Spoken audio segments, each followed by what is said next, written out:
Assalamualaikum warahmatullahi wabarakatuh. Nama saya Sri Wahyuni, NIM A41118132, kelas C. Teman-teman, di sini kita akan membahas tentang 9 pendekatan manajemen kelas. Yang pertama, pendekatan otoriter. Pendekatan otoriter memandang bahwa manajemen kelas sebagai suatu pendekatan pengendalian perilaku siswa kepada guru. Pendekatan ini menempatkan guru dalam peranan menciptakan dan memelihara ketertiban di kelas dengan menggunakan strategi pengendalian lainnya. Tujuan guru yang utama ialah mengendalikan perilaku peserta didik. Guru bertanggung jawab mengendalikan peserta didik karena guru yang paling mengetahui dan berurusan dengan peserta didik. Yang kedua, pendekatan intimidasi. Pendekatan intimidasi adalah pendekatan yang memandang manajemen kelas sebagai proses pengendalian perilaku peserta didik.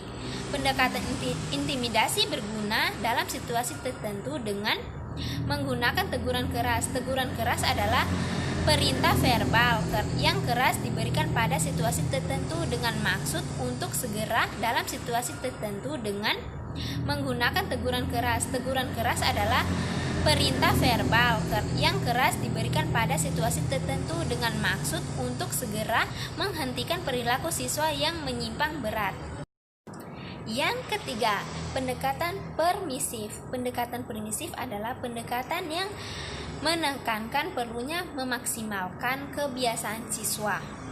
Tema sentral dari pendekatan ini adalah apa, kapan, dan di mana guru hendaknya membiarkan peserta didik bertindak bebas sesuai dengan keinginannya.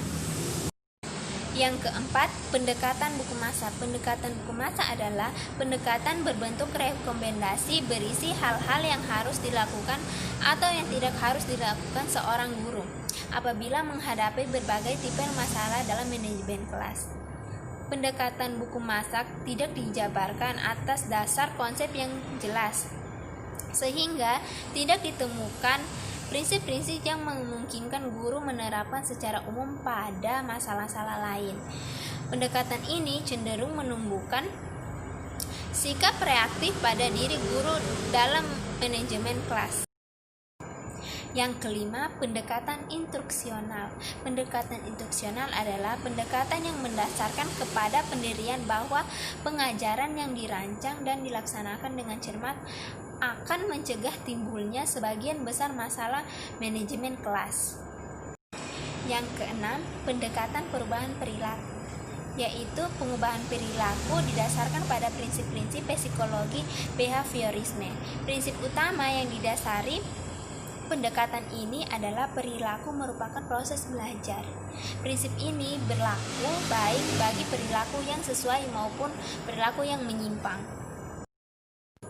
Yang ketujuh, pendekatan iklim sosial emosional. Pendekatan iklim sosial emosional dalam manajemen kelas berakar pada psikologi penyuluhan klinikal dan karena itu memberikan arti hubungan antar pribadi.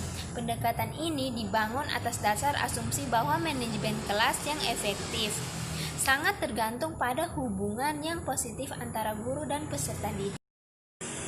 Yang kedelapan, pendekatan proses kelompok. Premis utama yang mendasari pendekatan proses kelompok didasarkan pada asumsi-asumsi berikut ini, yaitu 1. Kehidupan sekolah berlangsung dalam lingkungan kelompok, yakni kelompok kelas. 2. Tugas pokok guru adalah menciptakan dan membina kelompok kelas yang efektif dan produktif. Ketiga, kelompok kelas adalah suatu sistem sosial yang mengandung ciri-ciri yang terdapat pada semua sistem sosial. Yang keempat, pengelolaan kelas oleh guru adalah menciptakan dan memelihara kondisi kelas yang menunjang terciptanya suasana belajar yang menguntungkan. Yang kesembilan, pendekatan elektif, menyimak secara seksama. Kedelapan pendekatan yang telah diuraikan di muka adalah ibarat melihat benda yang sama dari berbagai sudut pandangan yang berbeda. Oleh karena itu, seorang guru harus mengetahui kekuatan, dan kelemahan masing-masing pendekatan ketika akan menerapkan suatu pendekatan.